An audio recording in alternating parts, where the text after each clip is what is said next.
Ba da da da da da da dun da da da da da da da da da da da da. This town is coming like a ghost town. All the clubs have been closed down. This place is coming like a ghost town.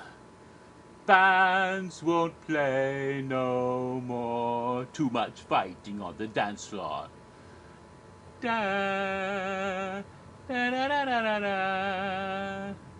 da da da da da da da da da da da da da. Do you remember the good old days before the ghost town? We danced and sang and the music played in the boomtown. Yeah, yeah, yeah, yeah, yeah, yeah, yeah, yeah, yeah, da, da.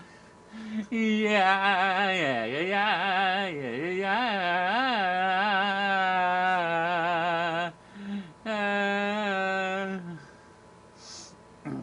This town is coming like a ghost town. Why must the youth fight against themselves? Government leaving youth on the shelf. This place is coming like a ghost town. No job found in this country. Can't go on no more. The people getting angry. This town is coming like a ghost town. This town is coming like a ghost town. This town is coming like a ghost town. There.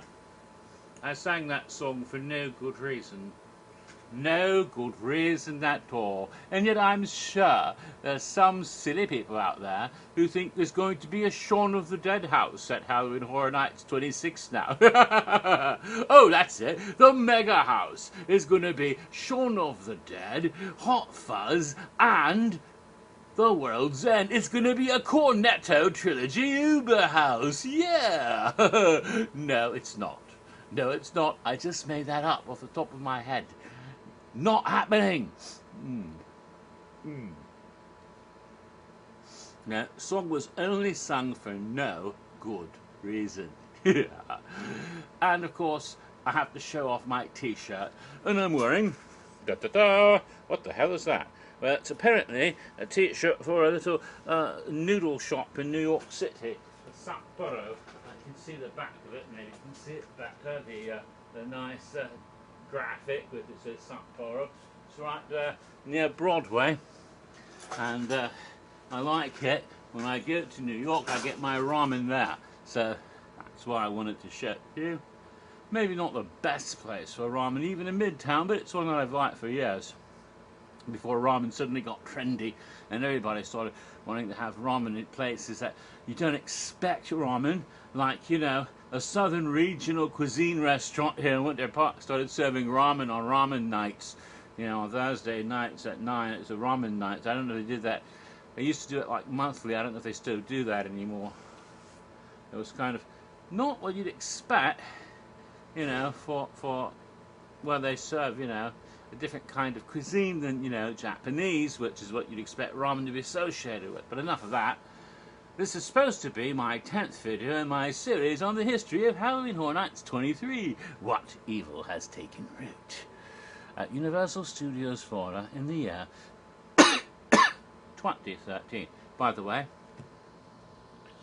Bobcat, seen over there on top of Castle Bob. She's licking herself. Well, that's a cat thing you wouldn't understand. No. Alrighty then. So, today, to continue with the event of Halloween Horror Nights 23, I believe I left off talking about the house Evil Dead, or rather the film Evil Dead, ranting like a bit of a mad thing about the really stupid kids in that movie and the really poor decisions. Well, like I said, I like the house better than the movie, and it was a very good house indeed. I rather enjoyed it, you know. And you entered Soundstage 25. It was the first house ever to be in Soundstage 25, and it was kind of weird because you go in and it's like, where's the house? And maybe it had something to do with the layout of that particular soundstage. I know in some other houses, sometimes when you first go in, before you get to the facade, you might have to go a little bit of a path to one side. It's usually like a narrow corridor with some curtains there, and once you get past that space, then you get to where the facade is. Well, it was like that for Evil Dead, except it wasn't like a narrow corridor. It was like a great big black room, and so it's like you're in the soundstage, but where's the house? And it's like, bloody hell, did they forget to put the house in here? And I guess the house was off to the side, but it shows how big that room is. And of course, this year there'll be two separate houses in Soundstage 24, so I guess that's how they can do it. But at that time, though, it was like, huh, where's it? And you saw some lightning effects on the wall, apparently, it's like projections, but you didn't see the house itself. So you come around the corner, you came to the first facade. Oh, there it is. Now you found the house. First facade, yeah. There are at least two facades, maybe more. Kind of funny. I realise now I'm using jargon because, like, Horror Night fan community, we use a lot of words and catchphrases, and then sometimes we forget that people out there who aren't, you know, necessarily not a member of a forum or a fan book page at Facebook or anything, they may not know what some of these terminologies mean, and we throw words like icon and facade and IP around without realizing. People go, what the hell are they talking about? You know, so it's like, my friend Charles says he wants to make a dictionary, the Halloween Horror Nights dictionary of terms that are used like that the average person may not know, so that they know what people are talking about when they start reading posts. You know, a lexicon of fear. I don't know. If that's a project he was supposed to be working on, but I don't know how far he's got with it. He might do it, he might not, I don't know.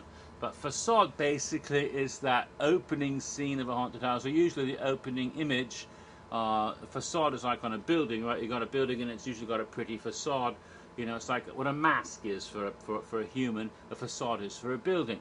And so, like, if you have a sprung tent, for example, very often on the outside of the tent it's this really elaborate facade to be the opening image of the house, and sometimes it's an actual house. Like for Halloween or Insidious, they actually made a replica of the house of Michael Myers, the Myers house, or the Insidious house. So you see that when you before you actually go into the sprung tent.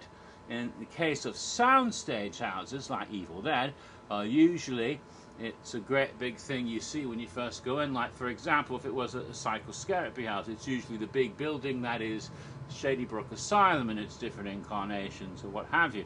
So that's the kind of a thing we're talking about. Usually there's only one. This one there's at least two. There's another scene later in the house which you'd expect to be the facade when you first went in, which is kind of odd, but I'll get to that. So when you first go in and you turn that corner, you see the Necronomicon itself. I think in this particular Evil Dead movie they called it Noche Rondamanto, which was the same name as the first Evil Dead movie, and then in part 2 and then Army of Darkness they called it Necronomicon Ex Mortis. Doesn't matter, it's the same frickin' evil book. And there's like a copy of the book open on a thing in front of you, and then there's all these pages all around, like, you know, an archway made of the pages coming around on both sides, and some like dead shrubberies and things as you walk down this path. All the nasty, creepy, scary illustrations and warnings written in somebody's blood. You know, do not read this, do not speak the words, do not think the words. He will suck your soul dry, all that kind of stuff. How warning you not to do any further. Of course, you're a dumbass and you keep going further. You go past that. Are you in the house yet? No, because here's another facade. Great big blood red letters with black veins running through them. Huge, enormous, Evil Dead. Great big letters, huge, like the title screen in the movie. And then you walk through that, and then you're in the house, and all of a sudden you're in the cabin itself. In the living room of the cabin, and there you see, like in the movie, all the stuff that was in the living room, and beer on the table, everything. And there's sitting at the little desk is the blonde guy. I think his name was Eric. Whatever, he's one of the 5 kids. He's the dumb one who opened the book up and started reading incantations, and he's doing that right now. And creepy projections are on the wall next to him of the evil stuff that's going to happen. He's reading from the book. It's actually not even a scare actor. It's a mannequin, but you don't know that. And you see that there, and he's reading these words. Then one of the demonic possessed girls comes popping in the room and says, "You're all going to die." And she's got something to make her voice sound more demonic. Maybe it's just a recording and she's miming it, I don't know. But it looked like she was actually saying it, but it had a creepy, she might have done something, you know, to give that. But she seemed to be able to ad-lib at the same time, which was interesting. For us, they got the timing really good. Then you go into it immediately after that first scene, you're outside the cabin. You're out in the woods again. So how'd that happen? It's not the exit, but you go through and you're in a little place and you see lots of brambles and branches and a crow. Ah, yes, there's one in every house. There was a crow in American Werewolf, I forgot to talk about, in the Piccadilly Circus scene. He's way up high on top of a building, and if you miss him very easily, because you have to be looking in another direction, and you usually would expect to in that room to see him in the first place. So you're all busy worrying about werewolves if you're looking for crows, you know. But that was a different house. This one, the crows are right there. So you go in, and it's like all the brambles, and of course the one girl is caught in the brambles, and she's being raped by roots and trees and things, which is kind of creepy, but that's what it was in the movie, and that's how she gets possessed and gives birth to her evil doppelganger or something, I forget. Strange movie. Goes through there, go through that, and then you're back in the cabin. You're right back in the same living room of the cabin. Only now, there's the 2 girls on top of each other by the trapdoor. One is like got the other one pinned down, is transferring demonic possession into her or something, and the other, it's almost like a lesbian possessed demon zombie scene going on there. Kind of kinky, lots of red light, you know. You go through that, then you're into the bathroom with the girls cutting her face off, very nice. Then you go to the room where the, I think it's the kitchen, where the girl's sawing her arm off, lots of gore. You can peek through the corridors, different bedrooms and things, nothing really is happening in there, but there's lots of jump scares here and there. Then I believe you go back in the living room again, no, or do you go through the basement first? I don't remember. But you go back in that living room for a 3rd time. It's like you're going around in circles. You keep going back in that same living room. But it's not the same room that you were in before, though, but it's dressed just like that one, except each successive version of that room, there's more, you know, stuff that's been torn around, you know, things have been knocked over. It's less neat, you know, more like, you know, what would happen if demons were fighting each other. And this one, the girl's in the trapdoor with the chain, and she's trying to get out and saying things to you like you're going to die and you can smell your filthy soul and whatever. And then the other boy who's possessed comes running out at you in the same room. So, and then you go down into the cellar, and in the cellar, it stank! Oh my God!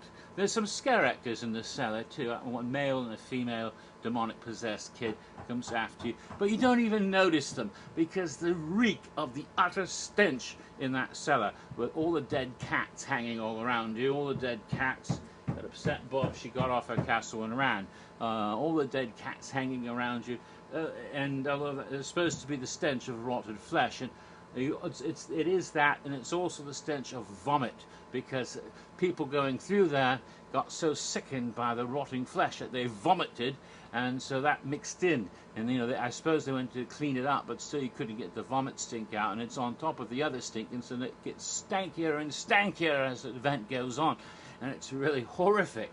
It's like, ooh, my God, I think the foulest stench I've ever had at Horror Nights, worse than the toilets in the Hellgate prison or psychotherapy in the years past. Just awful, awful, reeky, stinky thing.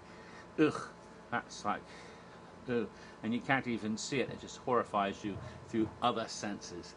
Ugh. And then you go out of there, and now you're going outside again, but on the way out you see where the girl's been buried alive with a plastic bag over her head on one side, and then there's more girls in the brambles, and this is the evil doppelganger version, because by burying the girl alive, apparently, she dies, and therefore the demon is forced out of her and becomes a physical thing, but she herself can be saved if you bring her back to life. Now, you're supposed to either burn her at the stake, chop her to little bits, snap, snap, snap, or suffocation by being buried alive.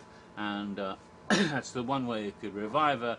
As you know, in the movie, the boy digs her up after she's dead and defibrillates her and manages to bring her back. And so she's the only person ever rescued from a Kandarian demon possession, apparently. Except for Ash, but it was only his hand. Right. But that's a different movie. Different movie altogether.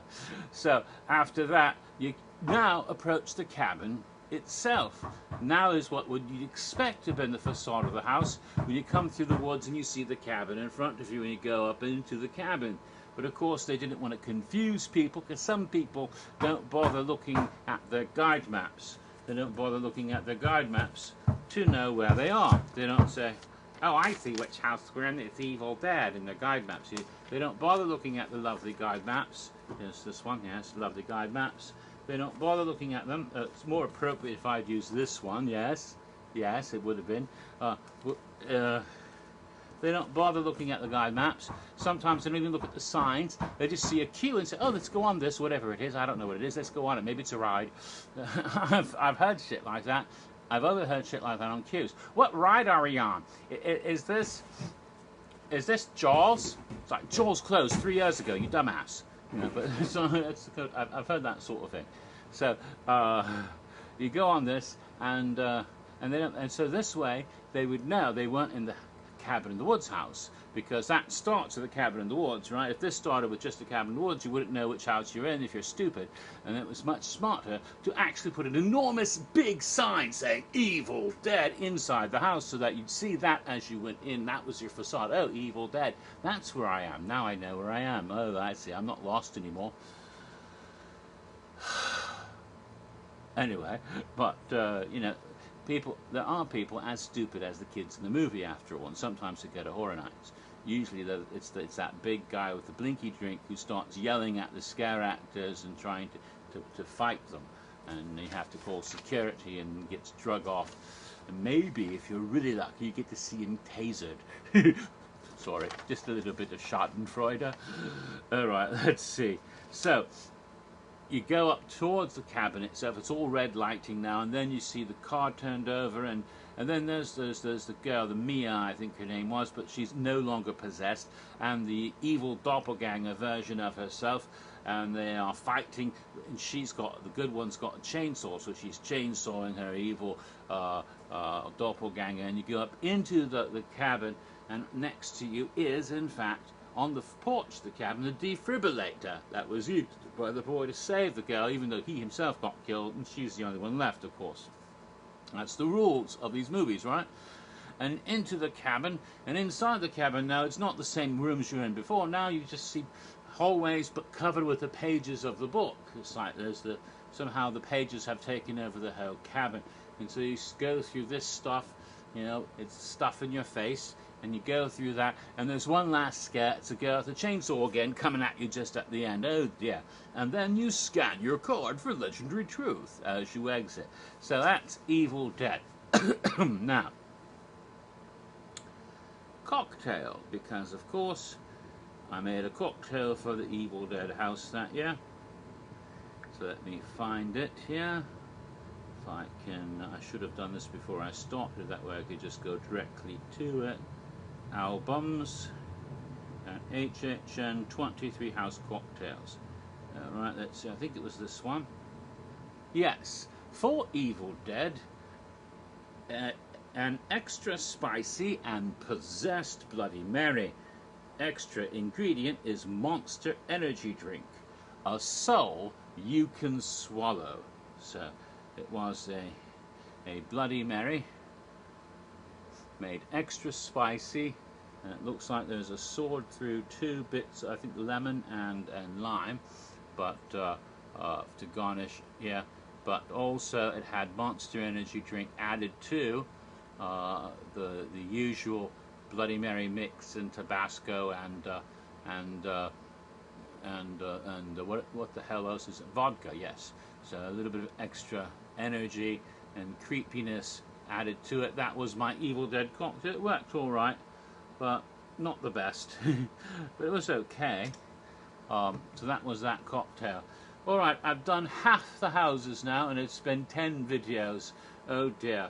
So part 11, whenever I get to that, I shall begin the 5th haunted house of the event, which will be an original house, one of the first original houses, well, the first one I'll be talking about for Horror Nights 23, located in the Disaster Overflow Q area, a sequel to a house from 2010 called Havoc Dogs of War. This one is called Havoc Derailed. And although some people think this house was a total train wreck, I kind of enjoyed it.